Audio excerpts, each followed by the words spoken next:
Cordial saludo a los participantes en el Diplomado de Gestión Municipal y Desarrollo Local, al cual damos inicio hoy con esta conferencia inaugural. Mi nombre es Alfonso León Gutiérrez Londoño, soy consultor de la Escuela de Gobierno de la Universidad de Antioquia, docente universitario de posgrados, además asesor en otras organizaciones.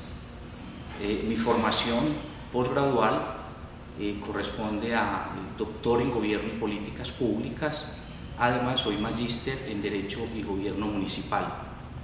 Vamos a conversar en esta charla inaugural sobre unos aspectos supremamente importantes en el marco de la formación y capacitación que ustedes inician en el día de hoy y que tiene que ver con los desarrollos legales y con los esquemas que se han venido implementando en el país a partir de la Constitución de 1991 y que serán objeto de estudio de ustedes en cada uno de los módulos a partir de las asesorías y de las tutorías de los docentes que han sido seleccionados por la universidad para este propósito.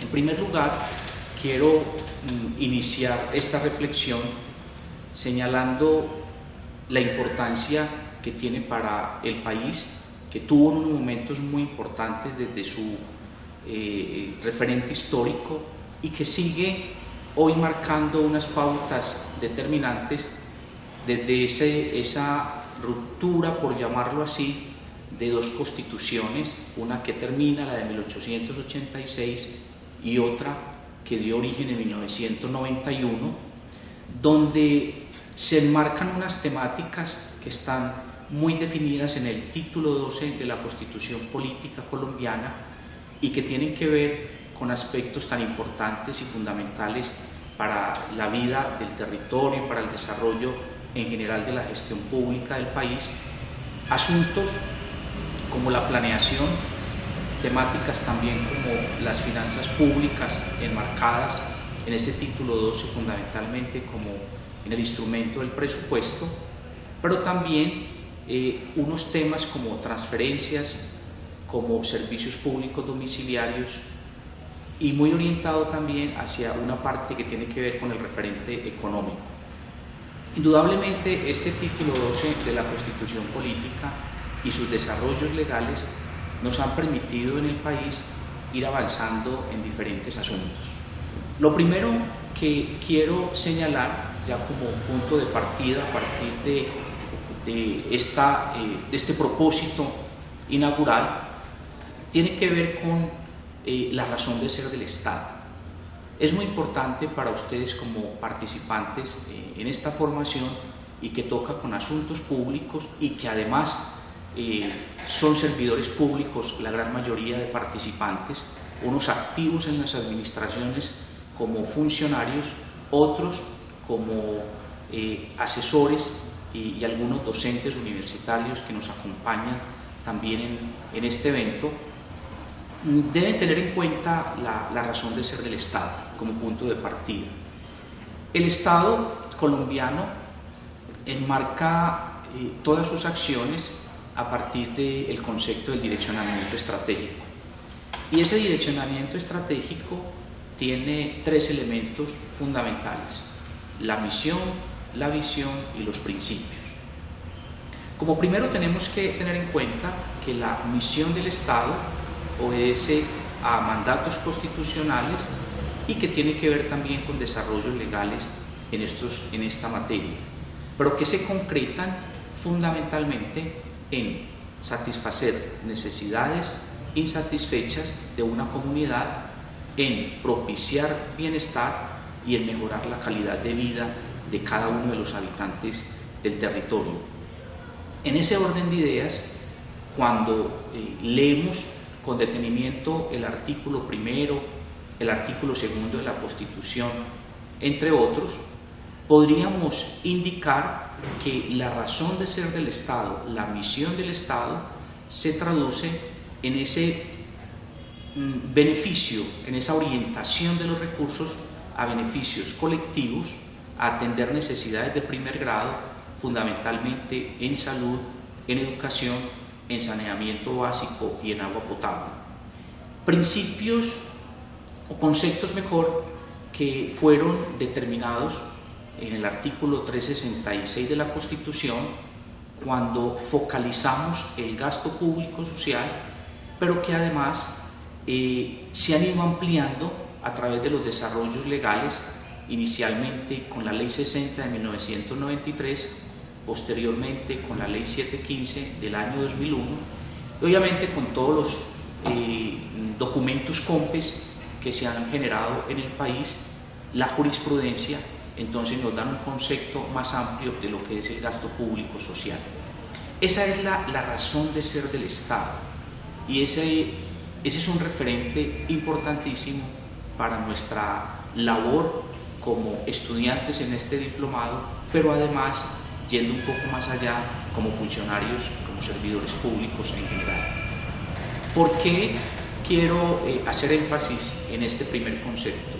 Porque me parece fundamental que tengamos en cuenta que las acciones, nuestras decisiones, nuestras actuaciones en el día a día en la administración pública deben estar encaminadas siempre a mejorar la calidad de vida de los ciudadanos. De otro lado, en ese direccionamiento estratégico encontramos el tema de la visión, que simplemente lo que se pretende en este enunciado es enmarcar una orientación muy definida de lo que queremos ser en el territorio, es decir, cómo nos queremos ver en un horizonte de tiempo. Diría yo que la visión es el gran objetivo, y como gran objetivo debe estar debidamente definida. Y esa visión hace parte del componente de la planeación. Visión que debe estar bien orientada, bien definida como un gran objetivo, y que nos permita definir unos objetivos medibles y alcanzables a través de metas e indicadores en el tiempo. Volveremos más adelante a este concepto de visión cuando estemos hablando un poco de los instrumentos de planificación. Y finalmente, en el tema del direccionamiento estratégico, pues hablamos de unos principios, hablamos de unos valores, hablamos de unas normas o reglas de actuación de los funcionarios públicos y de la organización pública, que van a permitir entonces que la labor que realizan funcionarios públicos sea acorde a todos esos principios que hacen parte de los desarrollos legales, e inicialmente pues que son unos mandatos constitucionales. Por citar algunos, pues hablamos de transparencia, hablamos de economía, hablamos de principios de participación, entre otros. La Constitución de 1991 nos permite de una manera muy puntual que dentro del territorio definamos unos instrumentos de planificación. Si bien existe en el país unos referentes importantes a nivel nacional en materia de planificación, también tendríamos que decir que como punto de partida de los ejercicios de planeación del Estado, no necesariamente tenemos que partir del año 1991. Existían unos referentes importantes hacia atrás, pero sin mucha argumentación, sin mucha decisión, sin autoridades e instancias muy visibles en materia de planificación. Hoy, después del año 1991, encontramos normas supremamente importantes, desarrollos legales supremamente importantes, tanto a nivel nacional como a nivel territorial. Quiero referirme específicamente a la Ley 152 de 1994, Ley Orgánica de Planeación, que nos define unos parámetros muy importantes en materia de cómo debe de definirse en el territorio, e indudablemente también en las instancias nacionales, lo que son los sistemas de planificación. Pero para abordar los sistemas de planificación y para abordar los instrumentos de planificación estatal, necesariamente tenemos que partir de un primer referente. Y ese primer referente tiene que ver con las necesidades básicas insatisfechas. Ese es un elemento fundamental en el tema de la gestión pública. Ustedes van a abordar en el desarrollo del diplomado el estudio de instrumentos, el estudio de temáticas y de asuntos que corresponden al enunciado de este diplomado, y es que ustedes van a adquirir competencias para hacer gestión. Y ese punto de partida, que tiene que ver con las necesidades básicas insatisfechas, no es más que la determinación en el territorio de cuáles son las carencias, de cuáles son las problemáticas que tenemos y que son más marcadas dentro de nuestra sociedad y que deben ser atendidas por el Estado, deben ser solucionadas por el Estado, porque lo estamos mirando como una problemática que tiene esa condición de ser pública, esa condición de ser una necesidad que requiere de la presencia del Estado, que requiere de la definición por parte del Estado de instrumentos como política pública enmarcada a darle solución a esas problemáticas, o podríamos también decir como unos puntos de partida para atender de una manera coyuntural algunas situaciones. Podríamos entonces señalar que un buen punto de partida para el tema de la gestión es un excelente diagnóstico de necesidades básicas sociales dentro del territorio. Ese diagnóstico nos tiene que permitir identificar con claridad los problemas existentes en el territorio. Nos tiene que permitir determinar los problemas actuales, no los futuros, para podernos focalizar, para podernos centrar en la solución de esos problemas. Claro está que dentro de esa reflexión e identificación de los problemas actuales, cuando estamos identificando quiénes son los actores, quiénes son las personas que serían beneficiadas o que hoy tienen esas dificultades, tendríamos que determinar el punto de partida, pero también especular un poco con esa población hacia futuro para poderlo solucionar. Ese diagnóstico es el punto de partida, es el instrumento, me parece a mí, por excelencia, que nos va a permitir determinar carencias en materia ambiental, en materia social, en materia económica, en materia financiera. Dentro de lo social podríamos decir en sectores cuáles son las carencias del territorio en materia de salud, en materia de educación, en materia ambiental, en materia cultural, deportiva, entre otros. Como ese punto de partida entonces es tan importante como instrumento, requiere que en su concurso, en su construcción, participen profesionales de diferentes disciplinas que nos van a ayudar a identificar con toda claridad esas problemáticas. Y empieza a partir de esa situación, de ese diagnóstico, articular el diagnóstico a que nos sirva de insumo para unos instrumentos de planificación supremamente importantes. Hay un instrumento que no es muy visible en la ley 152 del 94, pero que tiene una importancia vital en todo este ejercicio de la gestión pública, y es el programa de gobierno. El programa de gobierno nos permite tener la certeza de cuáles van a ser las orientaciones del gobernante, cuáles van a ser las apuestas. Lo que vemos en ese tipo de documentos son promesas, son enunciados muy generales en la gran mayoría, y lo que se pretende con ese instrumento es que lo articulemos como un proceso. Y el proceso de ese instrumento, el punto de partida como proceso es un diagnóstico social de necesidades básicas insatisfechas que va a permitir que el gobernante, a partir del diagnóstico, a partir de la realidad social, a partir de la realidad financiera del territorio, entonces haga unas propuestas muy concretas. ¿Para qué? Para que esas propuestas permitan, al finalizar su gestión como gobernante, tener la satisfacción del deber cumplido y tener esas conclusiones muy propias de un gobernante de que recibió una comunidad con unas necesidades y que está entregando satisfactores.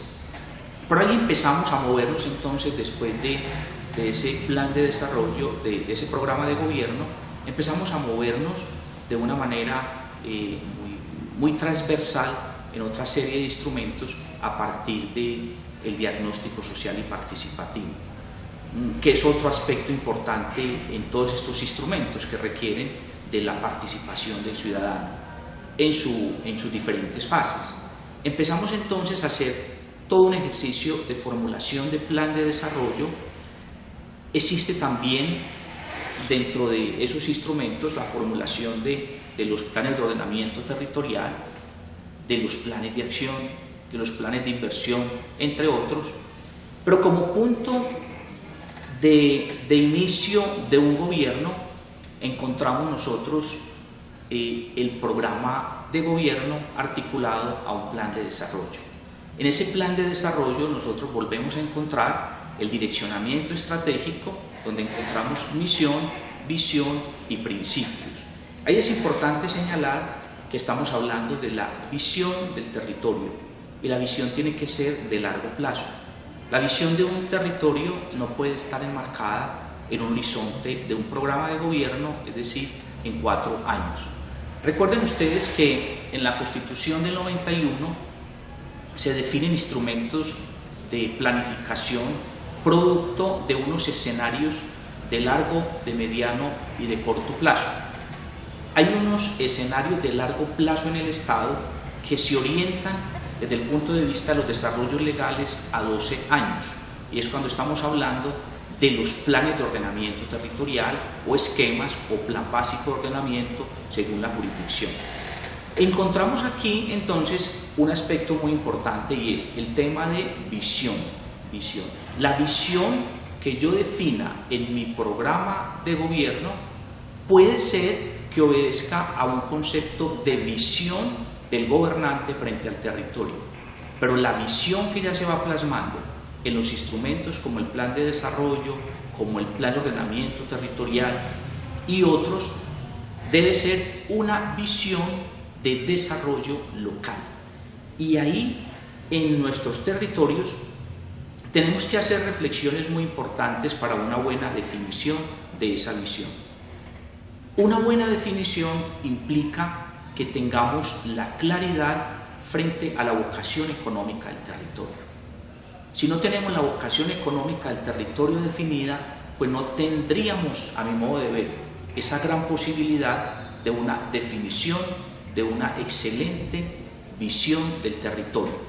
Porque yo tengo que partir de una premisa, saber para qué sirvo, saber qué tengo, saber cuáles son mis potencialidades para poderlas determinar de una manera prospectiva y trazar una ruta hacia un horizonte que supere inclusive los 12 años de un plan de ordenamiento territorial. ¿Por qué? Porque visiones de corto plazo no nos permiten hacer cambios estructurales, sino que cuando trabajamos con visiones de corto plazo, y a mi modo de ver 4 años son corto plazo, ¿sí? No es ese escenario que nos permita hacer transformaciones importantes, por ejemplo, como en educación, inclusive en infraestructura para ciertos territorios que tienen algunas debilidades en su infraestructura territorial. Entonces podríamos señalar que nosotros tenemos que ser muy consecuentes con la identificación de la vocación económica del territorio. A partir de ahí, yo defino entonces la visión del desarrollo. Esa visión del plan de desarrollo municipal debe corresponder a una visión que trascienda a un gran objetivo, que trascienda los 4 años del periodo de gobierno. Pero además el plan de desarrollo tiene en su direccionamiento estratégico la misión. Ya habíamos hablado de esa misión, por lo tanto, esa misión lo que corresponde es simplemente revisar un poco el tema de estilo, el tema de redacción, pero no deja de ser siempre la misma. La misión del Estado se orienta a mejorar calidad de vida, a propiciar bienestar. Dicho de otra manera, es responsabilidad del Estado que los ciudadanos sean felices. ¿Y por qué es responsabilidad del Estado la felicidad de los ciudadanos? Porque un ciudadano estará feliz cuando su hijo está en la escuela, tiene una excelente educación, es decir, hay calidad de educación, cuando tiene buenas vías, cuando tiene buenos servicios de salud, cuando tiene buenos programas educativos, culturales, entre otros. Entonces, la misión del plan de desarrollo continúa siendo la visión que hemos definido, la misión que hemos definido en el direccionamiento estratégico, y los principios continúan siendo los mismos. Hay unas metodologías muy propias en la elaboración de planes de desarrollo. La más reciente que se ha utilizado es una metodología sugerida por Planeación Nacional y que se ha denominado el kit territorial, al cual ustedes tienen acceso a través de la página web del DNP, y esa metodología nos presenta unos componentes muy definidos, muy claros, y que tiene un punto de partida que es direccionamiento estratégico, diagnóstico, y ese diagnóstico es un diagnóstico orientado a lo sectorial, ¿sí? A unas dimensiones enmarcadas dentro de esta metodología, dimensiones social, dimensión económica, dimensión ambiental, ¿sí? Dimensión institucional, pero además una transversalidad. Hoy, por las situaciones propias del país y del mundo, en el logro de los objetivos de desarrollo sostenible, pero además en temas que tienen que ver concretamente con el posconflicto, con temas de paz. Entonces, la metodología maneja en sus componentes unas dimensiones, y dentro de esas dimensiones, entonces lo que se hace es un diagnóstico que debería corresponder en su gran mayoría, digo yo, en un gran porcentaje, debería corresponder al diagnóstico social que elaboró el candidato a la alcaldía, hoy gobernante, y que se va básicamente, pues es como a convalidar ese ejercicio previo, si se hizo un buen programa de gobierno, y que hoy será un insumo supremamente importante para la elaboración del programa del plan de desarrollo.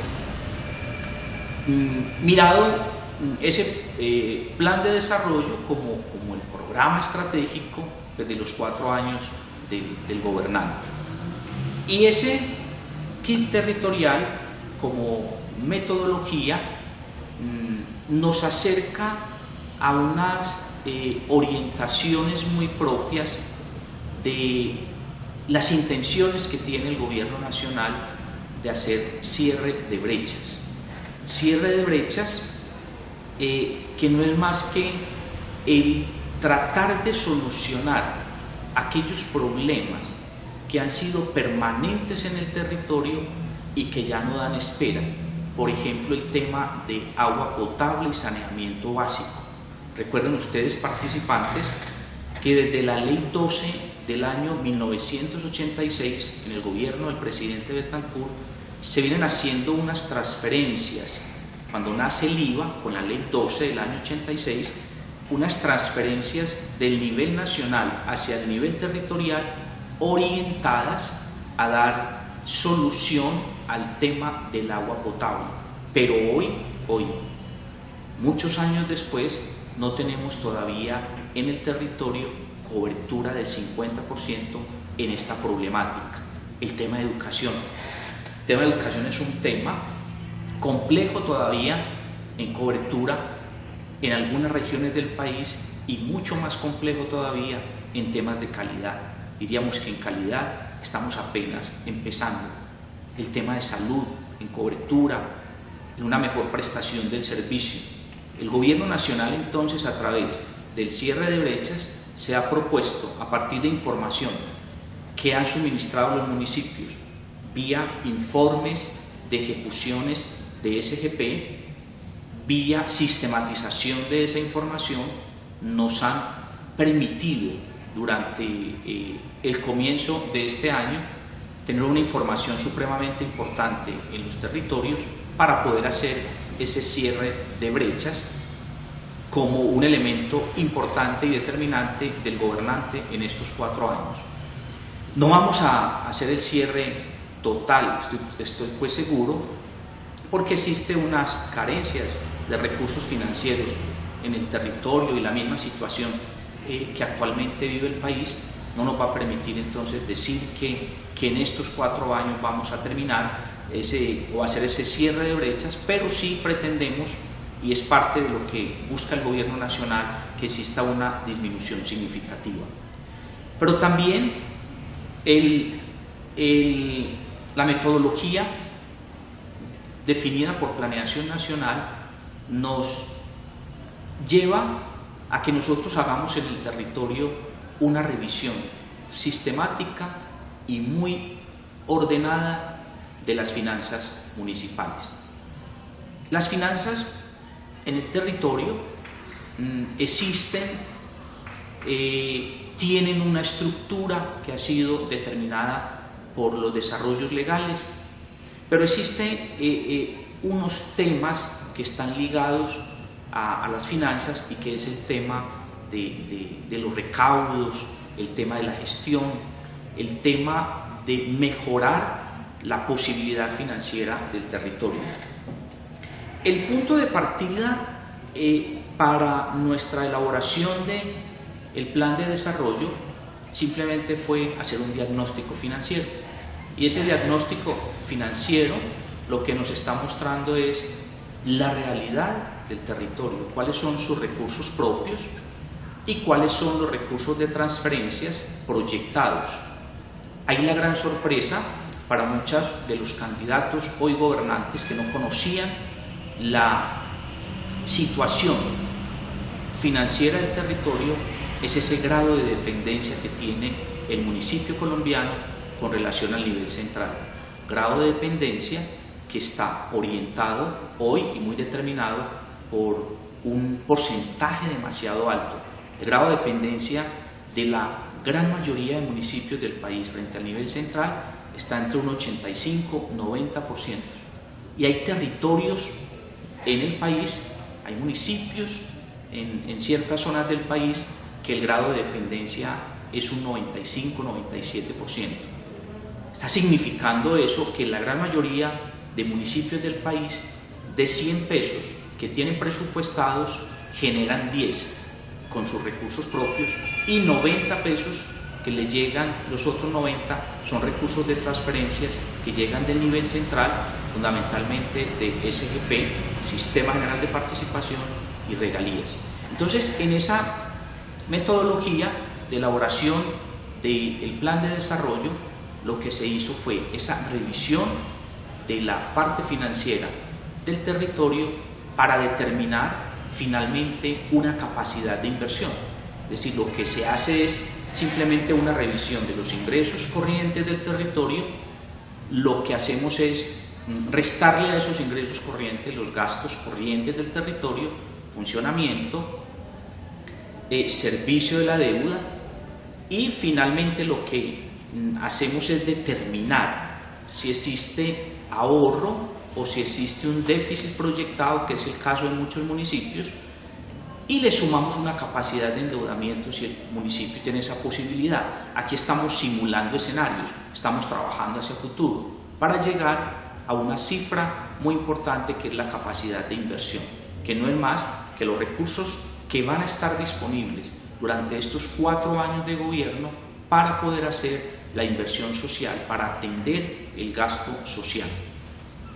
Ese plan de desarrollo también entonces tiene fuera de ese componente, tiene un capítulo muy importante, me parece a mí, que tiene que ver con el tema de la evaluación. Pero antes de la evaluación es importante que comentemos un poco el tema del seguimiento. Como parte del ciclo PHBA encontramos pues, que hay que definir dentro del plan cómo vamos a hacer el seguimiento y cómo vamos a hacer esa evaluación. Es decir, reglas claras frente a cómo voy a hacer seguimiento, es decir, cómo voy a controlar y cómo voy a evaluar. Ahí hacemos una integración de indicadores supremamente importantes, indicadores ex ante y tempo y ex post.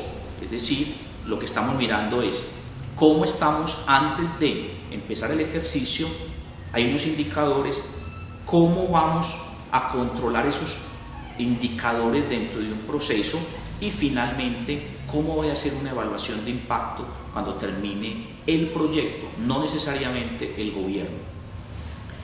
Ese es un instrumento supremamente importante, el plan de desarrollo. Lo acaban de aprobar en el mes de mayo los nuevos concejales, los nuevos consejos municipales, a iniciativa pues, del alcalde municipal, y lo que se pretende con este instrumento es que se convierta en la guía, en el norte, en ese instrumento que es el referente para la ordenación del gasto, para la ejecución del gasto público social en los momentos propios de ejecución dentro de las vigencias fiscales. Pero también hay otro instrumento que tiene que ver con el plan de desarrollo, y es el plan de ordenamiento territorial o esquema de ordenamiento o plan básico de ordenamiento territorial, dependiendo de la jurisdicción del número de habitantes, adquiere esa connotación, y es que es el plan de más largo plazo que tenemos. Está determinado a 12 años y en ese plan hemos definido unos instrumentos y unas acciones que vamos a realizar durante 12 años. Si hablamos del plan de ordenamiento territorial, tiene una connotación más urbanística, más de desarrollo físico, espacial, pero no deja de ser un gran referente, un documento de consulta de suma importancia para las acciones del gobernante. Hay unos proyectos o ideas de proyectos mejor que están concebidas dentro de un plan de ordenamiento territorial y que tienen la connotación de ser estratégicos y que deben ser retomados en algunos casos por los gobernantes que llegan, y es ahí donde es muy importante pues, tenerlo como punto de partida. Pero además en la elaboración del plan de desarrollo es muy importante tener en cuenta los diagnósticos, los estudios que existen de región, los estudios que existen por sectores. Es decir, ya hoy tenemos demasiada fuente secundaria, demasiados estudios que nos permiten ahondar a nosotros en este asunto.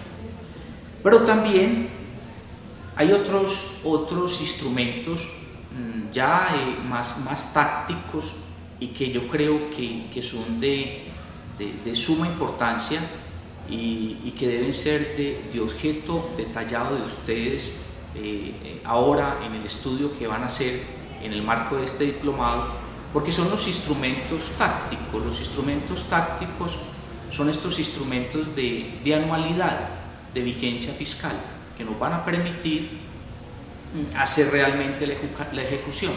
Yo creo que su concepto muy personal, a mi modo de ver, la verdadera planeación se enmarca en los instrumentos tácticos más que en los estratégicos, porque lo táctico es lo que le permite como instrumento operativo al gobernante acercarse a darle solución a unas problemáticas que fueron definidas de manera participativa en un diagnóstico, unas necesidades básicas, y es ahí cuando, por ejemplo, mediante el proyecto público, mediante el presupuesto, mediante el PAC, vamos encontrando nosotros la posibilidad de solución a esto. Una gestión pública municipal pues es integral. Me he referido bastante al tema de la planificación porque es el punto de partida. Si no planificas bien, si no identificas bien las carencias, pues entonces no vas a arbitrar de una manera adecuada los recursos, no los vas a focalizar de una manera adecuada. Entonces por eso es importante este punto de partida de ustedes en el marco de este diplomado. Pero tendrán que entender que existe una estructura organizacional, está el Estado representado a través de lo que nosotros hemos definido con mucha claridad, lo que es el territorio y lo que es la organización del Estado, muy definida también en la Constitución colombiana, donde existen unos elementos importantes en materia de descentralización, de desconcentración y delegación, que hacen parte también del estudio de ustedes en este diplomado y que son elementos supremamente importantes en la labor del hacer en el día a día nuestras actividades que van orientadas a la gestión. Pero no podemos dejar de analizar también de una manera rápida el tema del control. Hoy en el Estado colombiano hemos dimensionado el control, y más que dimensionado el control, tenemos suficientes desarrollos legales, suficientes experiencias en materia de control estatal a partir de la Constitución de 1991. Es muy importante entender la participación del ciudadano en elementos importantes dentro del control. Es fundamental entender también la participación del ciudadano en la ejecución, y en materia de control el ciudadano tiene muy claro que existen unas formas de control supremamente determinantes para que la labor del gobernante se oriente de una manera adecuada. Encontramos el control fiscal por excelencia que ejerce la Contraloría General, pero también las Contralorías departamentales y en algunos municipios donde tienen, por determinación de la ley, Contralorías municipales, y que tiene como finalidad simplemente verificar la ejecución adecuada de un plan que se llama el presupuesto, entendiendo el presupuesto como un plan financiero de corto plazo, de anualidad. La Contraloría verifica permanentemente que estemos ordenando los gastos, que estemos recaudando los ingresos conforme a como fueron planeados, pero también la Contraloría procura en su vigilancia que los bienes y el patrimonio del Estado esté acorde a cómo ha sido diseñado sus políticas, sus parámetros, es decir, que se conserven y que estén al servicio de una comunidad. En materia de control, encontramos además el control social. Ese control social que ustedes ejercen en la gran mayoría de municipios, hoy nos acompañan en este diplomado funcionarios de varios municipios del departamento, y en ese orden de ideas tendríamos que señalar que ustedes tienen una vasta experiencia en materia de veedurías ciudadanas, tienen un conocimiento desde la experticia, desde la práctica sobre cómo se hacen veeduría ciudadana, participan activamente en el territorio en este tema de veedurías. Ese es un tema supremamente fundamental para el desarrollo de una buena gestión. Considero que hay que fortalecer en el territorio la participación ciudadana con una buena definición de los estatutos de participación ciudadana dentro del territorio, que el ciudadano tenga la certeza y la claridad de cuál es su participación, cómo participa él, dentro, antes, dentro y después. Es decir, antes, cuando estamos hablando de programas de gobierno, Después, cuando estamos hablando de plan de desarrollo y de ejecución a través de procesos contractuales, por ejemplo, y después cuando estamos hablando de evaluación ex post. El líder comunitario, creo yo, se nos ha quedado corto en exigir la evaluación ex post. Me parece que de los asuntos importantes que tiene los desarrollos legales en materia de planificación se orientan a la evaluación de impacto, que es la evaluación ex post, después de, y que es una cosa elemental, pero que tiene muchos beneficios. Simplemente es esto: si un gobernante propuso la construcción de un parque infantil, entonces lo que tenemos que mirar es que la construcción se haga dentro de parámetros establecidos en el proyecto que se ha definido, pero que terminado el proyecto podamos calificar y evaluar esa construcción de ese centro infantil, de recreación infantil, de ese parque infantil, que efectivamente sí esté prestando el servicio para el cual se construyó.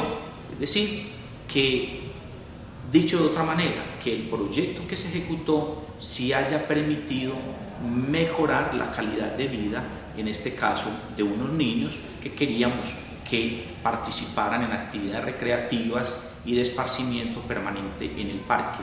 Es decir, si ese propósito se está cumpliendo, podríamos decir entonces que la evaluación de impacto, el impacto fue positivo, y desde ahí señalaríamos que el gobierno hizo gestión. La gestión se enmarca entonces en poder ejecutar proyectos, pero que permitan mejorar la calidad de vida. No construir proyectos, no iniciar programas, no iniciar procesos que se queden en el camino, que terminen pero que no funcionen, porque estaríamos entonces enmarcados en esa figura muy conocida por todos nosotros, a la cual le denominamos elefantes blancos.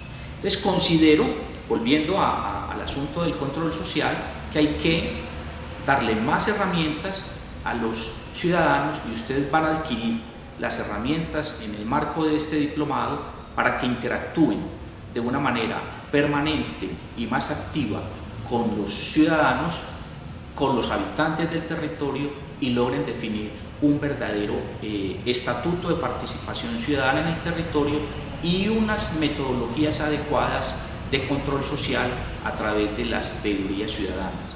Pero también en materia de control encontramos el control interno, una figura que data de la Constitución del 91, cuando desaparece el control previo ejercido por la Contraloría, y se asume que existe entonces un control interno y un control externo.